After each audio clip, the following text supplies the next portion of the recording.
My friends, there are certain wounds that cut deeper than flesh, deeper than scars, and deeper than time. They are not carved on the body, but etched into the soul. When these wounds come from the people we brought into this world, the people we sacrificed for, loved, and nurtured, the pain is unlike any other. There is something profoundly sacred about the bond between parent and child. It is built on trust, respect, and a kind of love that is supposed to withstand every storm. But when children wound their parents in ways that pierce the heart, it leaves a mark that is not easily forgotten and often not forgiven. Disrespect is not just about words spoken in anger. It is about tone, about gestures, about the subtle ways children can strip away the honor and dignity of the very people who gave them life. When a child raises their voice, rolls their eyes, dismisses advice, or mocks the wisdom of a parent, it cuts deeper than any stranger's insult ever could. Why? Because disrespect from the outside world can be brushed off, but when it comes from your own child, the one you sacrificed for, it pierces the very core of who you are. For parents, respect is not a demand of power, it is a longing of the heart. Parents do not seek worship or blind obedience. What they seek is acknowledgement of their humanity, gratitude for their sacrifices, and honor for the role they played in shaping their children's lives. When children dismiss that role, treating parents as burdens, relics, or outdated voices, it creates a wound that does not simply heal with time. Disrespect often begins subtly. A sharp tone here, a sarcastic remark there, an impatient sigh when a parent asks a simple question. Over time, these small acts accumulate, sending a message that says your presence is inconvenient, your voice is irrelevant, your worth has expired. Imagine carrying someone for 9 months, feeding them from your body, walking the floor during sleepless nights, working tirelessly to give them opportunities, and then, years later, hearing from that same child, you don't know anything. It is not about control, it is about recognition. Parents want to feel that their sacrifices were not in vain. They want to feel seen, honored, and remembered. Disrespect denies them that. It diminishes their story. It erases their worth. And the truth is, words of disrespect never disappear into the air. They echo, they linger, they replay in the minds of parents at night, in moments of silence, in times of loneliness. Even if a child forgets what they said, the parent remembers. Because words are not just sounds, they are seeds. And when those seeds are poisoned, they grow into bitterness, sorrow, and wounds that may never fully close. This wound is never forgotten because it attacks the very essence of parenthood, the longing to be honored by the one you gave everything for. And it is rarely forgiven because once honor is stripped away, it cannot be fully restored. Few things wound the heart of a parent more than the absence of gratitude. Gratitude is not about gifts or grand gestures. It is about acknowledgement. It is the simple recognition that someone gave of themselves so that you could live, grow, and thrive. When children grow up without expressing this recognition, when they take sacrifices as though they were owed, it leaves a hollow ache in a parent's spirit. Parents rarely count the cost of their giving. They wake in the night to soothe cries. They skip meals so their children can eat. They work jobs they despise to keep food on the table. They put aside their own dreams so their children might reach theirs. And yet, what they hope for in return is not repayment. It is simply a word, a gesture, a sense that the effort mattered. But when children respond with entitlement, complaining about what wasn't given instead of appreciating what was, the parent feels as though their love was invisible. Ingratitude whispers, what you did was not enough. It dismisses the sleepless nights, the worry-filled prayers, the quiet sacrifices that children may never even know about. It replaces appreciation with expectation. And when expectation becomes the norm, love begins to feel like obligation. And that is a heavy burden for any parent to bear. The wound of ingratitude deepens over time.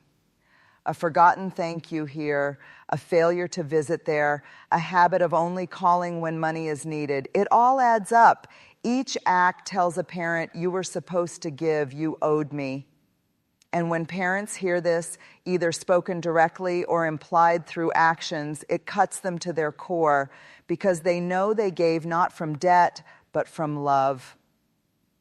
The cruel irony is that many children only realize the depth of their parents' sacrifices once those parents are gone.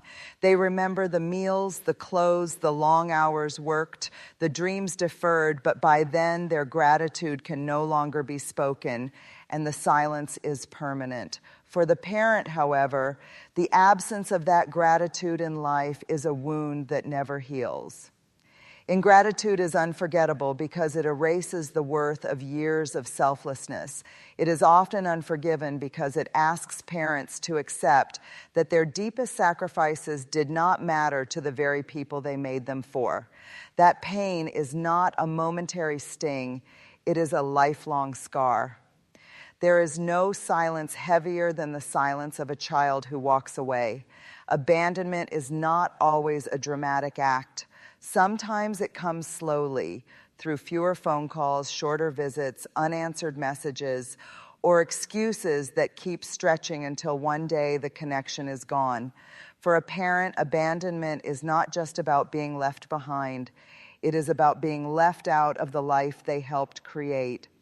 Imagine carrying a child in your arms, nurturing them through sickness, celebrating their first steps, cheering at school performances, and then years later realizing that those arms are now empty, not because the child is gone from the world, but because they have chosen to leave you outside the door of their new life. The pain of abandonment says, you no longer matter, I don't need you anymore. For parents, this is not just rejection, it is erasure. It is as if their years of love and sacrifice are being rewritten as unnecessary, as though their presence was only temporary until the child could stand alone. The cruelest part is that abandonment is rarely about dramatic betrayal. It is about neglect. It is about being forgotten. And to be forgotten by the very person you could never forget is an agony that words can barely capture. Some children justify abandonment with the excuse of being busy or the illusion that independence requires distance. But independence does not mean severing ties.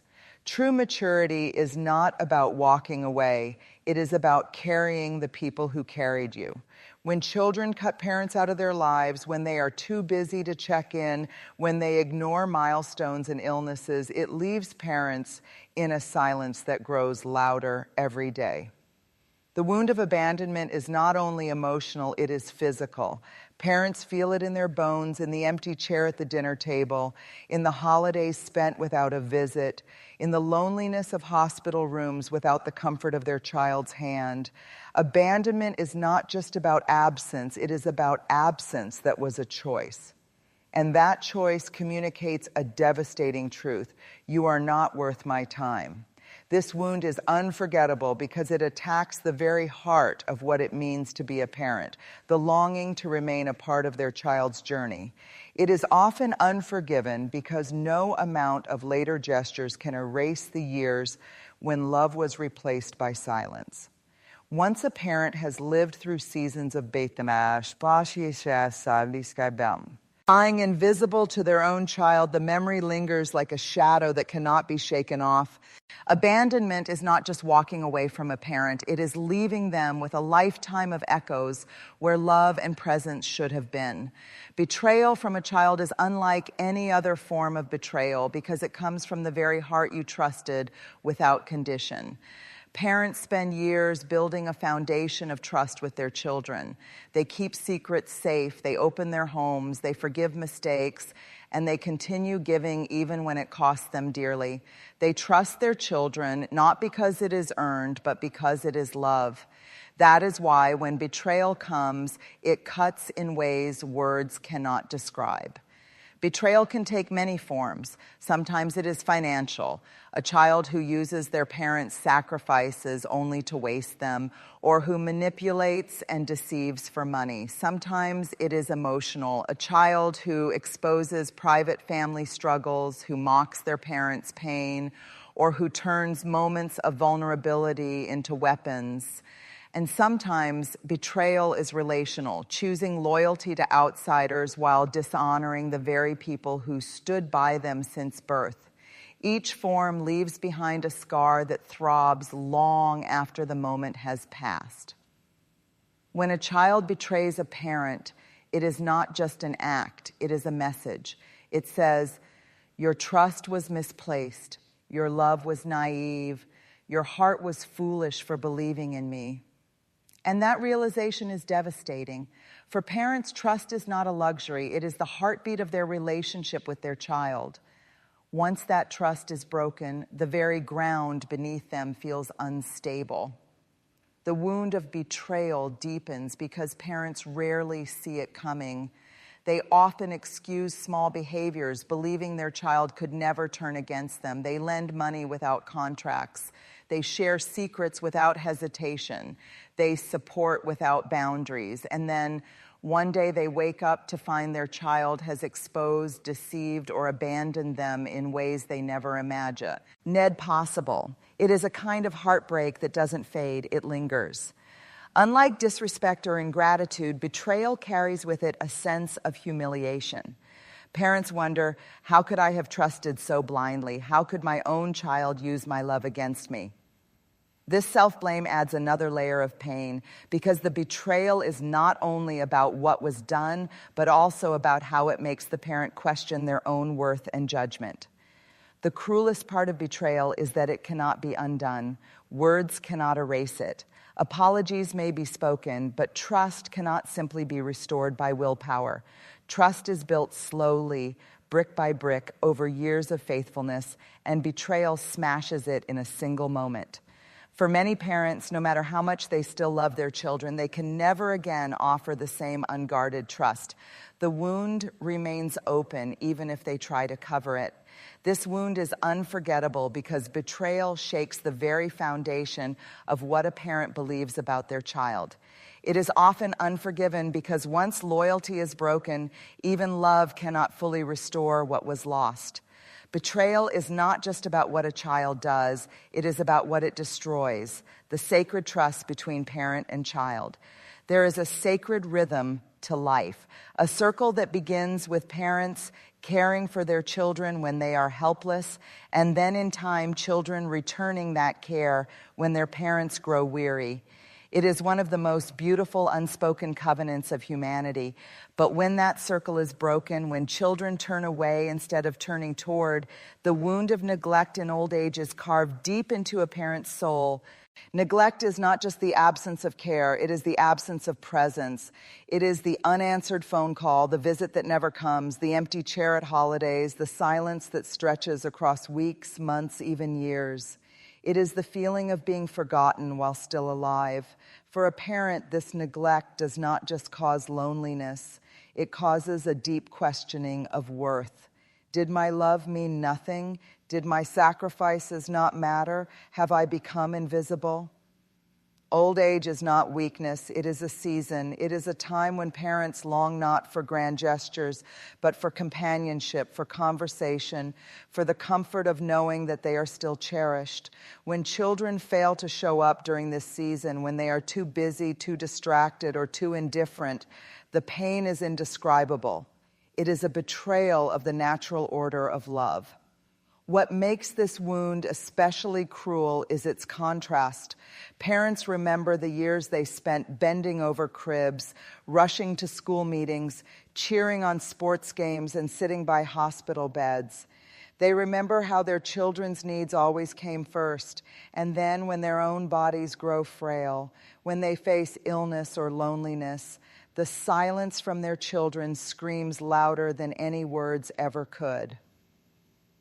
Neglect in old age is a double wound. It not only robs parents of care, but it also robs them of dignity.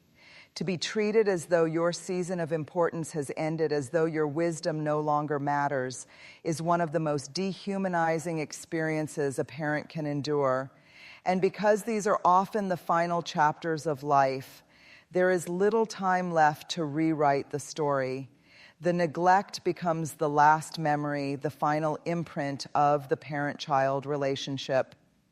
This wound is unforgettable because it is lived daily through empty rooms, unopened doors, and unspoken words. It is often unforgiven because parents know that presence is not about resources, it is about heart. It doesn't take wealth to visit, it doesn't take brilliance to listen, it only takes love.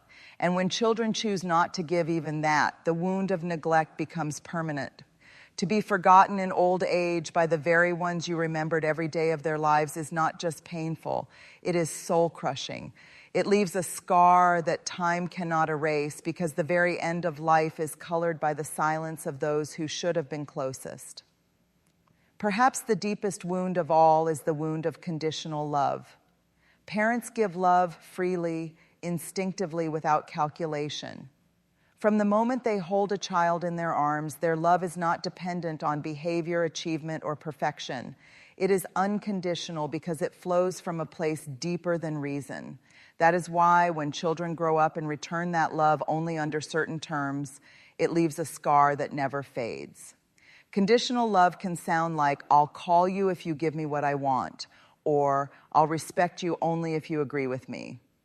It is love that demands a price, affection that becomes a transaction, honor that is only offered when conditions are met. This kind of love diminishes the sacred bond between parent and child and turns it into a negotiation, one where the parent is always left paying more than they receive. The pain of conditional love is not just in what is withheld, it is in what it communicates. It tells a parent, you are not worthy as you are. You must earn my love.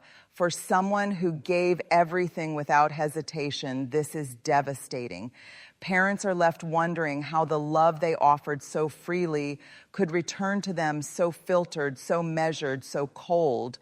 What makes conditional love even more piercing is that it often surfaces in moments when parents are most vulnerable. In times of sickness, financial difficulty, or emotional need, some children weaponize their presence. I'll help you if, or I'll be there when. This is not love, it is bargaining.